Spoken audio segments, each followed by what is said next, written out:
ಮತ್ತೆ ಬರ್ತೀನಿ. ನಿವೃತ್ತ ಪೊಲೀಸ್ ಅಧಿಕಾರಿಯಾಗಿರುವಂಥ ಲೋಕೇಶ್ವರ್ ಸರ್ ನಮ್ಮ ಜೊತೆಗೆ ಸಂಪರ್ಕದಲ್ಲಿದ್ದಾರೆ, ನೇರ ಸಂಪರ್ಕದಲ್ಲಿ. ಸರ್ ನಮಸ್ತೆ, ಕಾರ್ಯಕ್ರಮಕ್ಕೆ ಸ್ವಾಗತ. ನಮಸ್ಕಾರ. ನಮಸ್ಕಾರ ಸರ್, ಈಗ ದರ್ಶನ್ ಅವರ ಕೇಸ್ ಸಂಬಂಧಪಟ್ಟದೆ ಇವತ್ತಿನ ಟ್ರಯಲ್ ಶುರುವಾಗಿದೆ. ಬಟ್ ಒಂದು ಕುತೂಹಲ ಇರೋದು, ದರ್ಶನ್ ಅವರು ಅಪರಾಧಿ ಆಗ್ತಾರಾ ಅಥವಾ ಆರೋಪದಿಂದ ಮುಕ್ತರಾಗ್ತಾರಾ ಅಂತ. ಇಲ್ಲಿ ಸಾಕ್ಷಿಗಳ ವಿಚಾರಣೆ ಬಂದರೆ ನಾವು 200ಕ್ಕಿಂತ ಹೆಚ್ಚು ಸಾಕ್ಷಿಗಳನ್ನು ಪೊಲೀಸರು ಕಲೆ ಹಾಕಿದ್ದಾರೆ ಸರ್. ಅದರಲ್ಲಿ ಯಾವುದೆಲ್ಲ ಇವರಿಗೆ ಸಂಕಷ್ಟವನ್ನು ತರಬಹುದು, ಮುಳುವಾಗಬಹುದು ಅಂತ ಹೇಳಿ. ಪ್ರಮೋದ್ ಅವರೇ, ಇದು ಸ್ಟೇಜ್ ಅಲ್ಲ. ಅವರು ಖುಲಾಸೆ ಆಗೋದಾಗ್ಲಿ ಪನಿಷ್ಮೆಂಟ್ ಆಗೋದಾಗ್ಲಿ ಅನ್ನೋದು ಇದು ಸ್ಟೇಜ್ ಅಲ್ಲ. ಇನ್ನು ಅದಕ್ಕೆ ತುಂಬಾ ದೂರ ಹೋಗ್ಬೇಕಾಗಿದೆ. ಹೌದು. ಅದರಲ್ಲೂ ದರ್ಶನ್ಗೆ ಕಂಟಕವಾಗುವಂತದ್ದು ಮೇನ್ ಯಾವುದು ಅಂತಂದ್ರೆ, ಅವರ ಐ ವಿಟ್ನೆಸಸ್ ಅವನನ್ನ ಚಿತ್ರದುರ್ಗದಿಂದ ಇಲ್ಲಿವರೆಗೂ ಏನು ಕರ್ಕೊಂಡು ಬಂದ್ರು, ಇಶ್ಯೂ ಇದೆಯಲ್ಲ, ಅದು ಸ್ವಲ್ಪ ಕಂಟಕ ಆಗ್ಬೋದು. ವಿಟ್ನೆಸಸ್ ಮತ್ತೆ CCTV ಕ್ಯಾಪ್ಚರ್ ಏನಾಗಿದ್ದಾವೆ ದಾರಿ ಉದ್ದಕ್ಕೂ ಅವ್ನು ಇಲ್ಲಿಗೆ ಕರ್ಕೊಂಬರೋದಕ್ಕೆ, ಅಂದ್ರೆ ಈ ಸ್ಪಾಟ್ ಗೆ ರೀಚ್ ಆಗೋದು ವಿಚಾರದಲ್ಲಿ ಏನ್ ಸಾಕ್ಷ್ಯಾಧಾರಗಳಿದಾವೆ ಅದು ತುಂಬಾ ಆತನಿಗೆ ಎಗನೆಸ್ಟ್ ಆಗಿ ಹೋಗುತ್ತೆ. ಎರಡನೇದು, ಬಾಡಿಯನ್ನ ಅವರು ಶಿಫ್ಟ್ ಮಾಡ್ತಾರೆ. ಆ ಶಿಫ್ಟ್ ಮಾಡ್ಬೇಕಾದ್ರೆ ಅಲ್ಲಿ CCTV ಅಲ್ಲಿ ಆಗಿರೋ ಕ್ಯಾಪ್ಚರ್ಸ್ ಮತ್ತೆ ಆ ಸೆಕ್ಯೂರಿಟಿ ಅವರು ರೆಕಾರ್ಡ್ ಮಾಡಿರೋ ವಿಚಾರಗಳು, ಅವ್ರ ಸ್ಟೇಟ್ಮೆಂಟ್ಗಳು, ಅದು ಸ್ವಲ್ಪ ಸಮಸ್ಯೆ ಆಗುತ್ತೆ. ಮತ್ತೆ ಕೋರ್ಟ್ ಪೊಲೀಸ್ ಸ್ಟೇಷನ್ ಹೋಗಿ ಇವರು ಬೇರೆಯವರು ಸರೆಂಡರ್ ಆಗಿ ಅಪರಾಧನ ಒಪ್ಕೊಂಡಂಗೆ ಮಾಡಿ ಕನ್ಕಾಕ್ಟ್ ಮಾಡಕ್ ಹೋಗ್ತಾರೆ, ಹಶಿಂಗ್ ಅಪ್ ದಿ ಅಫೆನ್ಸ್ ಅಂತ. ಆ ಒಂದು ಘಟನೆ ಅದು ಅವ್ರಿಗೆಲ್ಲ ದುಡ್ಡು ಕೊಡಕ್ಕೆ ಅದೆಲ್ಲ ಮಾಡಕ್ಕೆ ಪ್ರಯತ್ನ ಮಾಡಿದಂತ ಎವಿಡೆನ್ಸಸ್ ಏನಿದೆ ಅದು ಆತನಿಗೆ ತೊಂದರೆ ಆಗುವಂತ ಅವಕಾಶ ಇದೆ. ಮತ್ತೆ ಕೆಲವು ಫುಟೇಜಸ್ ಇವರು ಹೊಡಿತಾ ಇರೋದು, ಮತ್ತೆ ಇಂಜೂರ್ಡ್ ಆ ಮನೆಯೊಳಗೆ ಬಿದ್ದು ಒದ್ದಾಡ್ತಿರೋ ಏನೋ ಕೆಲವು ಫುಟೇಜಸ್ ಇದೆ ಅಂತ ವಿಚಾರ ಇದೆ.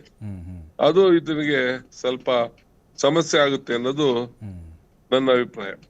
ಸರ್, ಈಗ ಕೆಲವರು ಹೇಳ್ತಾ ಇರೋದು, ದರ್ಶನ್ ಅವರು ಕೊಲೆ ಮಾಡಿದ್ದಾರೆ, ಹೊಡೆದಿದ್ದಾರೆ, ದರ್ಶನ್ ಅವರು ಒದ್ದಿದ್ದಾರೆ, ಅಥವಾ ಅವ್ರು ಹೊಡೆದಕ್ಕೇನೆ ರೇಣುಕಾ ಸ್ವಾಮಿ ಸತ್ತಿರೋದು ಅಂತ ಹೆಂಗೆ ಪ್ರೂವ್ ಮಾಡ್ತೀರಿ? ಅಂದ್ರೆ ಆ ಒಂದೇನೋ ಸಂಬಂಧಪಟ್ಟಂತೆ ಬಲವಾದ ವಿಡಿಯೋ ಇರಬಹುದಾ ಅಂತೇಳಿ ಸಾಕ್ಷಿಗಳಾಗಿ? ಹೌದೌದು, ಅದು ಅದು ಹೊಡೆದಿರೋದಕ್ಕೂ ಫುಟೇಜ್ ಸಿಕ್ಕಿದೆ ಅನ್ನೋದು ವಿಚಾರ ಇದೆ. ಯಾಕಂದ್ರೆ CCTV ಅಲ್ಲೆಲ್ಲ ಕ್ಯಾಚ್ ಇದೆ.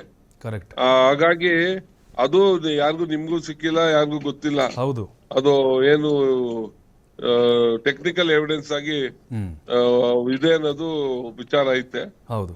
ಮತ್ತೆ ದರ್ಶನ್ ಮೀಟಿಂಗ್ಸ್ ಮಾಡ್ತಾರಲ್ಲ, ಏನು ಕೆಲವು ಹೋಟೆಲ್ ಅಲ್ಲಿ ಅದು ಇದೆಲ್ಲ, ಆ ಸಂದರ್ಭಕ್ಕೆ ಅಲ್ಲಿಂದ ಅವ್ರು ಹೋಗಿದ್ದು ಬಂದಿದ್ದು, ಮತ್ತೆ ಅವ್ರ ಏನು ಆಕೆ ಪವಿತ್ರ ಗೌಡ ಕೆಲವು ಸಂದರ್ಭಗಳು ಇನ್ಸ್ಟಿಗೇಟ್ ಮಾಡೋದಕ್ಕೆ ಅವ್ನ ವಿನಯ್ ಅನ್ನೋನ್ನ ಮನೆಯನ್ನ ಬಳಸ್ಕೊಂಡು ಅವ್ರನ್ನ ಕರ್ಸಕ್ಕೆ ಮಾಡೋಂತ ಪ್ರಯತ್ನಗಳು, ಇವೆಲ್ಲವೂ ಅವ್ರಿಗೆ ಎಗನೆಸ್ಟ್ ಆಗಂತೂ ಐತೆ.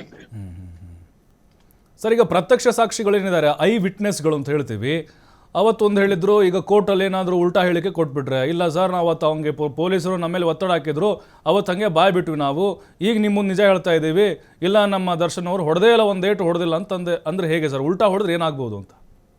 ಹಾಸ್ಟೈಲ್ ವಿಟ್ನೆಸ್ ಅಂತ ಇದೆ. ಹಾಸ್ಟೈಲ್ ವಿಟ್ನೆಸ್ ಅಂತ ಅವ್ರನ್ನ ಕನ್ಸಿಡರ್ ಮಾಡಿ ಅವ್ರಿಗೆ ಮತ್ತೆ ಎಕ್ಸಾಮಿನೇಷನ್ಸ್ ಮತ್ತೊಂದು ಎಲ್ಲ ನಡೆಯುತ್ತೆ ತಿರ್ಗಾ ಕೋರ್ಟ್ ಅಲ್ಲಿ. ಆ ಪ್ರಾವಿಷನ್ಸ್ ತುಂಬಾ ಡೀಟೇಲ್ ಇದೆ. ಅದು ಹಾಸ್ಟೈಲ್ ವಿಟ್ನೆಸ್ ಅಂತ ಅವ್ರನ್ನ ಐಡೆಂಟಿಫೈ ಮಾಡಿ ಅವ್ರಿಗೆ ಚೀಫ್ ಎಕ್ಸಾಮ್ಸ್ ಮತ್ತೆ ಮಾಡ್ತಾರೆ, ಯಾರು ಪಬ್ಲಿಕ್ ಪ್ರಾಸಿಕ್ಯೂಟರ್ಸ್. ಅವಾಗ ಅವರ ವರ್ಷನ್ಸ್ ಅಲ್ಲಿ ವೇರಿಯೇಷನ್ ಜಡ್ಜು ಗಮನಿಸ್ತಾರೆ. ಅವೆಲ್ಲ ಅದು ಮುಂದಿನ ಒಂದು ಪ್ರೋಸೆಸ್ ಅಲ್ಲಿ ಆಗುತ್ತದು. ಆದ್ರೆ ಟೆಕ್ನಿಕಲ್ ಎವಿಡೆನ್ಸಸ್ ದಾಟಕ್ ಆಗಲ್ವಲ್ಲ ಅವರು. ಟೆಕ್ನಿಕಲ್ ಎವಿಡೆನ್ಸ್ ಕರೆಕ್ಷನ್ ಮಾಡಕ್ಕಾಗಲ್ಲ, ಚೇಂಜ್ ಮಾಡಕ್ ಆಗೋದಲ್ವಲ್ಲ. ಬರ್ತೀನಿ ಸರ್.